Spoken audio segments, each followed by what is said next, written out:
Hit me here, but don't hit me in the ear. Oh, okay, no, that one. Then don't move away. Okay.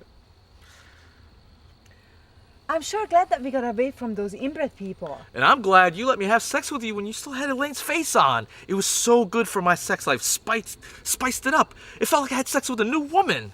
You can be such an asshole sometimes. Sorry. When I hear the name Bill Zebub, I think director, filmmaker. His movies push the envelope and cross the line, and they're kind of dangerous. Well, they're kind of, out in left field. I mean, they're different. They're definitely on the edge.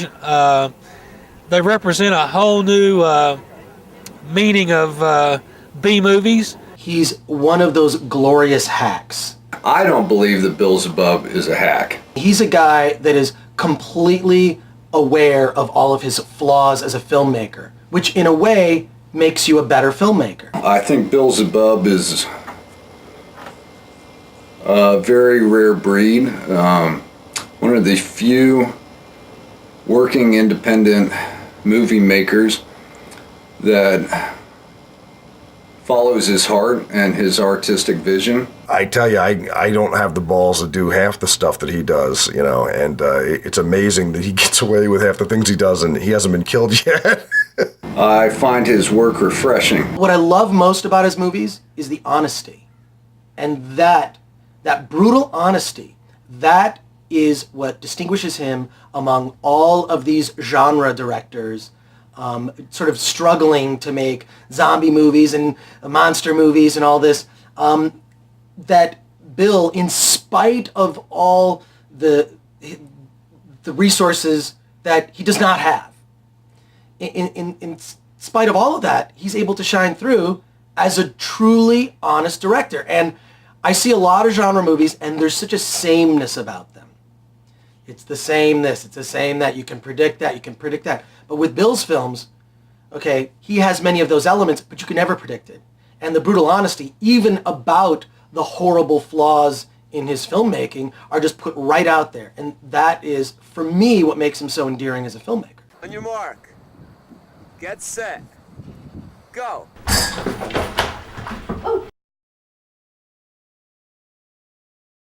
I'm sorry I was if really any. afraid of this one. You're always intimidating. When you meet someone that knows things about your band, Oh, yeah. It's good to be interviewed by you again, Bill. In your early days, you mentioned to the press that you cursed Manowar. What? What was the reason for that? I've never mentioned that in any press. That must be one of his little things, man. To me, personally, when I first moved to the US and started running the US operation here, I was aware of the grimoire and I'd seen other issues in the past, etc. But I had a long talk with Bill, and to me, Bill was like the definition of metal. You know what I'm saying? He loves beer, he loves girls, he's got a sense of humor, and he's very real. Doesn't take himself extremely seriously. Exactly, and to me, just on the personal level, I respected that, and he's always had my support. And a lot of labels, they get a bad review. They get a review that just destroys their release, where they had so much hope, so much thought, whatever in the release, and at the end of the day, you have to take it with a grain of salt. But at the end of the day, he has a disclaimer on the front of the magazine, made by assholes for assholes. You know what? It's a joke.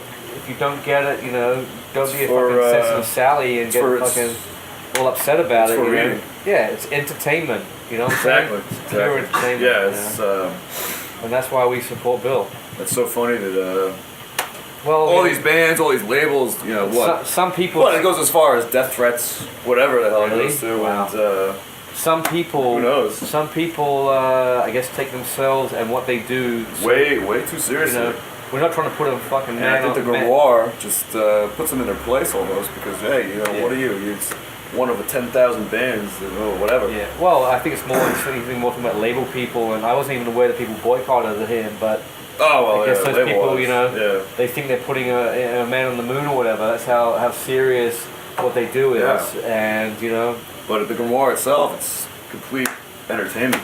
Yeah, exactly. And it's made to laugh at. Yeah, That's how I We read it. can't wait for them when the new Grimoire Rise here. Yeah, We'll it'll get some good reviews of our releases. I'm gonna laugh at. We all stop work and laugh our fucking asses off, you know. We need people who are not worried about being judged.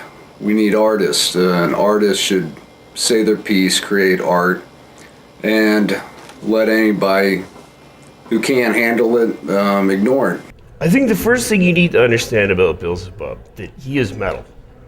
And as somebody who is metal too, there is a kinship that is there. I understand where he's coming from. When you're a metal, you do not care what anybody else thinks. You do the best that you can with what you have. And you stand behind that. And that, I think, is what appeals to me the most about Bill's movies. They're very genuine, they're intelligent. On the surface, yes, they're full of nudity and profane situations, but there is an underlying intelligence in there that I think people really need to look for. Too much of what passes for filmmaking or movie making these days is pretty processed and uninspired. Everything that this guy has done, I'm interested in. You don't really see too many movies like his out there, at least none that I've seen. He's not afraid to look like an idiot. And he often looks like an idiot.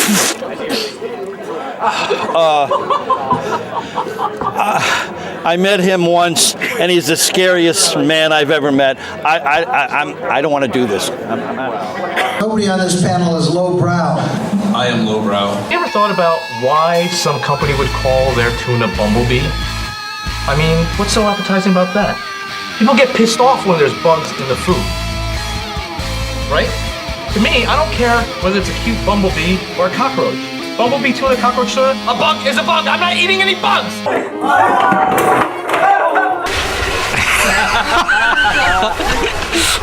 That's not very gothic. This is our drummer, John Lynn. Yeah, it's like it's called downtown. SOD. Yeah. Is there a role-playing game based on your band? A role-playing game based on our band? Not that I know of. Like a fantasy role-playing game with swords and dragons? No, there's a lot of role-playing and fantasy in SOD, but it's not marketable. It's just drunken bullshitting. So it's just a rumor that there's a game called SOD&D. Is Popeye, do you know who Popeye is? Yeah. If he's very strong to you. If he's very strong to us. Yes. Because I heard that he's strong to the finish. Yeah. On the count of three, let's sing this song. 1, 2, 3. Worrell, can you please teach Teresa how to drink vodka? Okay, this is how you drink vodka the Russian way. Because I am half Russian on some side of my twisted family. On my mom's side. Anyway, this is how you do it. You take a deep breath, like you're taking a crack hit. Yeah, you gotta go. Really, try it. Practice with me. Come on. Get to the second you know I day. can scream, Okay. so... We've got 20 questions, so hurry up. Okay.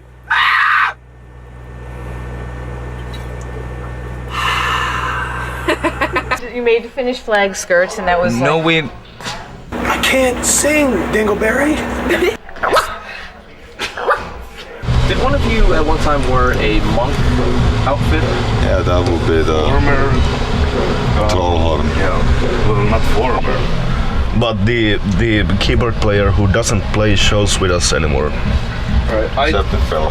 Yeah, except the fella. At the show yesterday, I didn't see him, and I was thinking that maybe Messiah Marcola sued the band. I wear this monk habit. It's just to that people will notice me, you know, like a thing to watch, you know. Have you had a problem with human bones in America?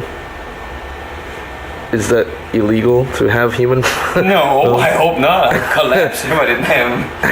Bass player, can you please offer Teresa a glass of water, if you know what I mean? You're in the desert. It's hot. Your mouth is parched. I'd rather die. We had a problem with the goat skull in Argentina, I think it was.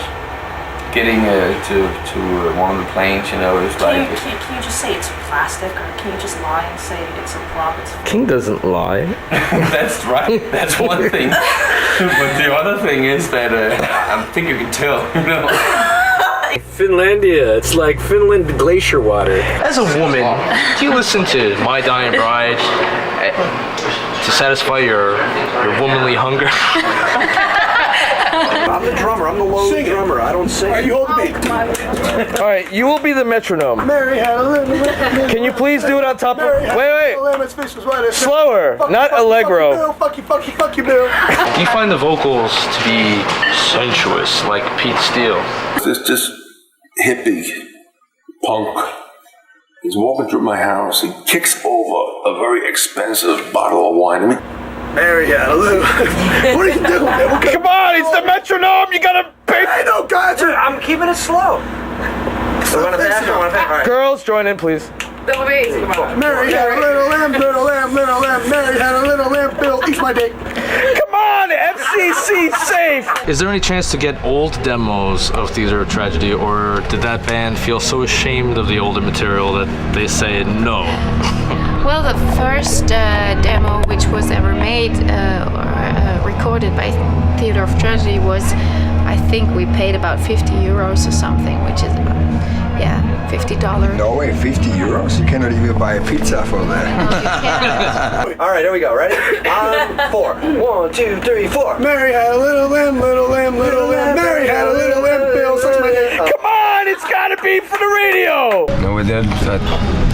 Had to do was the Bang Your Head festival this summer, and we had to do a interview for the German MTV, and they said, we have the biggest VJ in the German MTV gonna do an interview, and he was so drunk out of his mind that we really had to get him into the interview. It was like a must.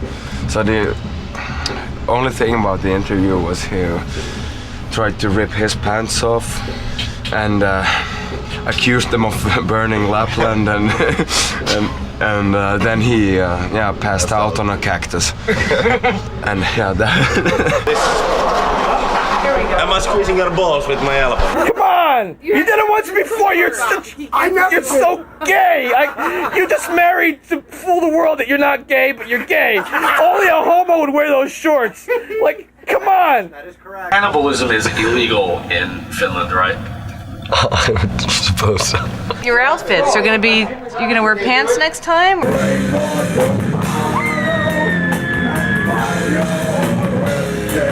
Can you say the N-word just so that people understand what we're referencing?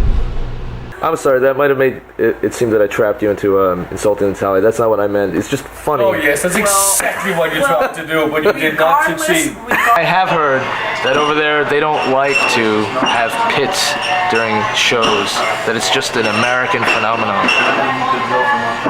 No, I was in mosh pits when I was 15, 16 years old in the first. Yeah, but you're English, they're not real Europeans. I'm talking about... I'm English, I'm not a real European.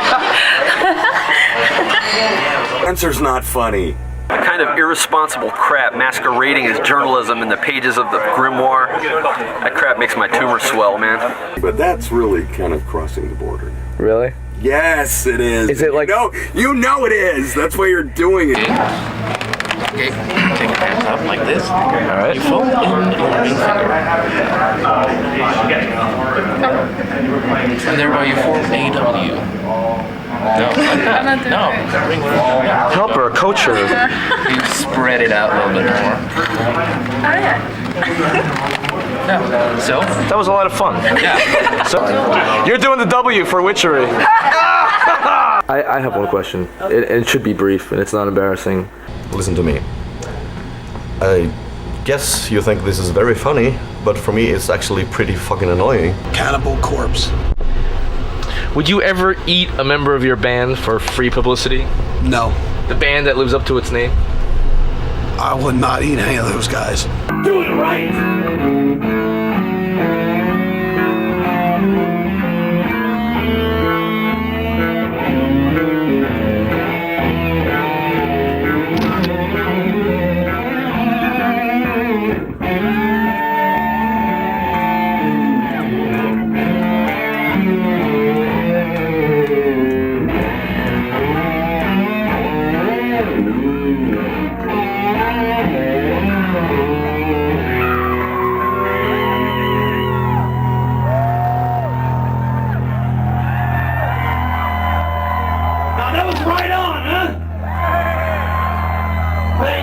hate these long helping fingers.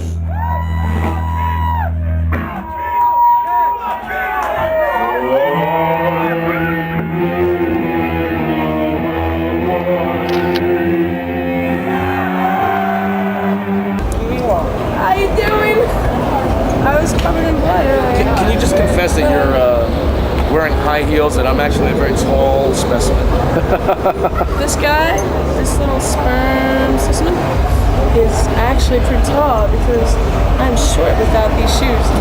These shoes right here. Do you see before you? See that right there? Yeah, I got it. That's some big shoes, right? Yeah. Did you see how gentlemanly I was? Did you tell I was eating tuna? Ooh, look at her eyes. Ooh. And as she walks away, look at other things. All right. Okay. I don't know.